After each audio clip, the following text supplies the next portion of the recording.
Hey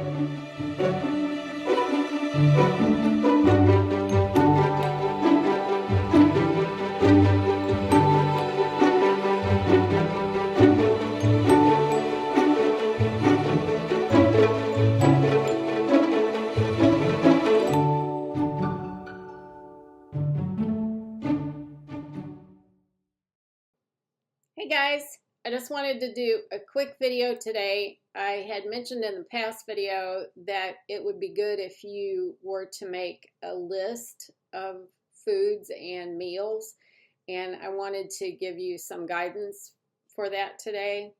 The first thing that you should do is make a list of the foods that you like so that as you develop this lifestyle, you are likely to stick with it. Keep this list positive. You know in your head the things that you shouldn't be eating. You shouldn't be eating sugar. You shouldn't be eating processed foods, and definitely no animal products. You need to have things that are low in saturated fat and high in fiber.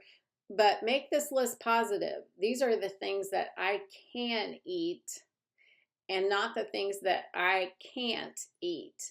Just keep it positive.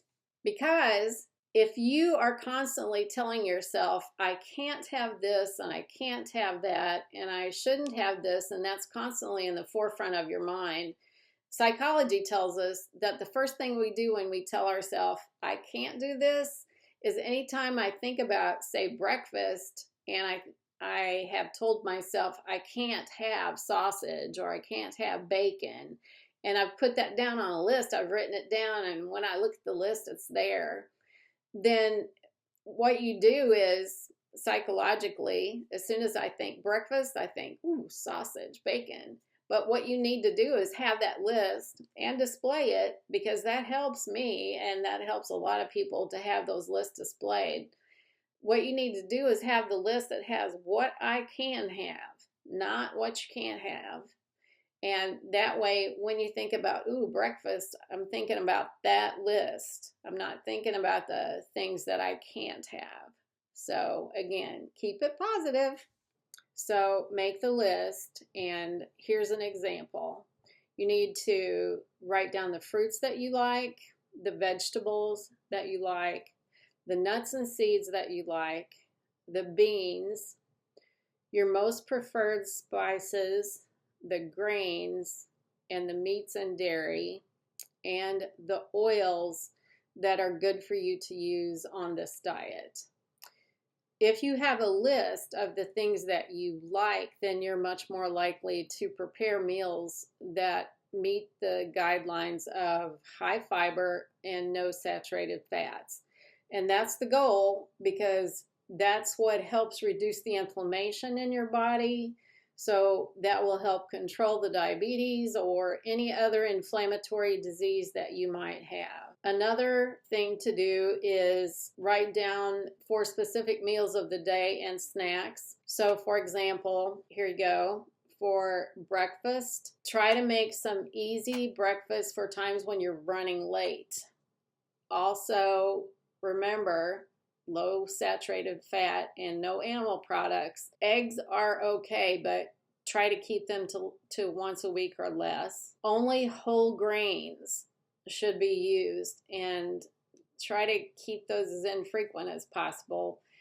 Try to stick with starting your day with fruits, vegetables, and if you are using a grain, make sure that it's a whole grain, like whole oats, or a whole grain prepared bread or muffin. Another good tip is to add some collagen to whatever it is that you're eating, because that's going to increase your protein intake, and collagen is a protein that we need in order to have healthy skin and connective tissue.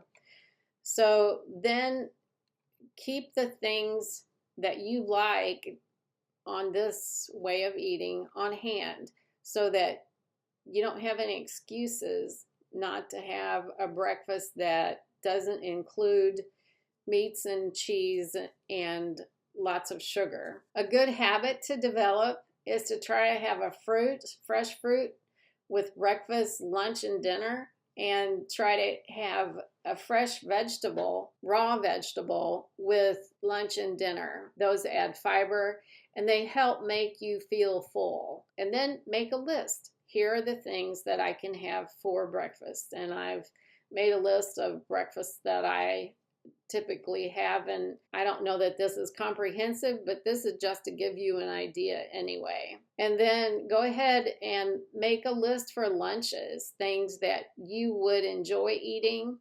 So I've made a list here for you that shows you some of the things that I might eat for lunches, and those carry over into dinners. Make a list of the snacks that you like that fit this way of life. And I've given you some examples. Popcorn, if you make popcorn, it's easy. You put it in a glass bowl, cover it with a paper plate, stick it in the microwave, and you can watch it pop until almost all of the kernels are popped. You can spritz it with spray vegetable oil, add a little salt or even seasoning. I have a garlic and herb powder that I can add to the popcorn to give it some flavor.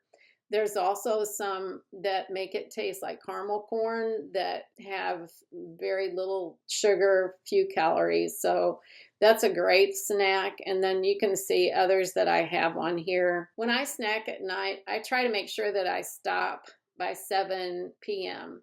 That way your body has a chance to digest the foods that are in your stomach, and they don't lay in your stomach all night long and raise your blood sugar during the night. That's a good rule for everyone, no matter whether you're diabetic or what's going on. It's a good rule to give yourself a period of time. Some call it periodic fasting. The name breakfast means to break your fast. So you should give yourself as many hours as possible that your stomach is free of food. So hopefully these will help. I will see you soon.